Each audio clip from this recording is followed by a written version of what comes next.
Hi friends, welcome to our life style diaries. మన Nexon walk around వీడియోకి మీరు చూపించిన రెస్పాన్స్కి చాలా థ్యాంక్స్. అంత బాగానే ఉంది అనుకునే లోపే కార్కి ఫస్ట్ ప్రాబ్లం అయితే వచ్చేసింది. ఇది వచ్చేసి స్మార్ట్ ప్లస్ వేరియంట్. ఒక రిమోట్ కి ఇంకా ఒక నార్మల్ కి ఇచ్చారు.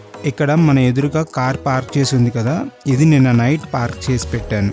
ఇప్పుడు ఈ రిమోట్తో ఓపెన్ చేస్తుంటే రెస్పాండ్ అవ్వట్లేదు. రిమోట్ అయితే బాగానే పనిచేస్తుంది, సెన్సార్ లైట్ కూడా బ్లింక్ అవుతుంది. ఒకసారి డోర్స్ ఓపెన్ చేసి కూడా చూద్దాం.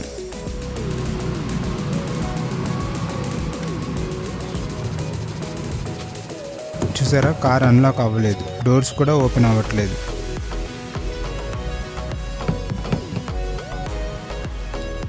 మళ్ళీ ఒకసారి రిమోట్తో అన్లాక్ చేసి ట్రై చేద్దాం. రిమోట్ బాగానే పనిచేస్తుంది కానీ కార్ అన్లాక్ అవ్వట్లేదు.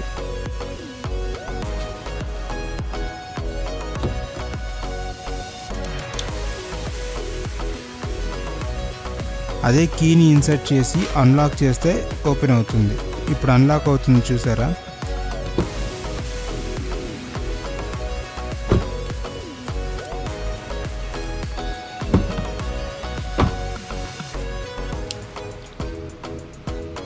ఇలా ఒకసారి కీ ఇన్సర్ట్ చేసి అన్లాక్ చేసిన తర్వాత రిమోట్ బాగానే పనిచేస్తుంది. లాక్ అవుతుంది, అన్లాక్ అవుతుంది, సెంట్రల్ లాకింగ్ కూడా పనిచేస్తుంది.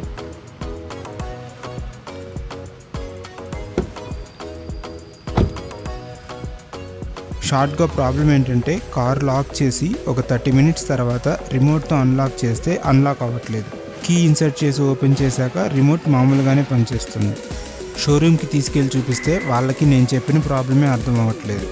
రిమోట్తో ఓపెన్ చేయడానికి ట్రై చేసి అవ్వకపోతే కీ ఇన్సర్ట్ చేసి ఓపెన్ అవుతుంది కదా అని నాకు సర్ది చెప్తున్నారు.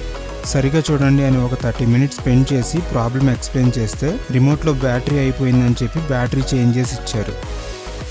ఇంకొకరు చూసి సాఫ్ట్వేర్ ప్రాబ్లం ఏమో అని కనెక్ట్ చేసి అంతా బాగానే ఉందని చెప్తున్నారు. అప్పటి నుండి 30 మినిట్స్ దాకా పనిచేసిన రిమోట్ ఇప్పుడు 10 మినిట్స్కి పడిపోయింది. మొత్తానికి ప్రాబ్లం మాత్రం ఇంకా సాల్వ్ కాలేదు. దీన్ని ఇష్యూ అనుకోవాలో ఫీచర్ అనుకోవాలో తెలియట్లేదు. ఇలాంటి ప్రాబ్లమ్స్ అన్నీ టాటా కార్స్లోనే వస్తాయనుకుంటా. మీరు ఇలాంటి ఇష్యూ ఆల్రెడీ ఫేస్ చేసి ఉంటే కింద కామెంట్ చేయండి, నాకు ఫిక్స్ చేయడానికి యూజ్ అవుతుంది. మా ఫ్రెండ్ ఒకరు కరువు కొంటుంటే కార్ బాగుందని ఒక వాక్ అరౌండ్ వీడియో రికార్డ్ చేశాను. ఆ వీడియో ఇంకొక 2 డేస్లో పోస్ట్ చేస్తాను. Stay tuned. Thanks for watching.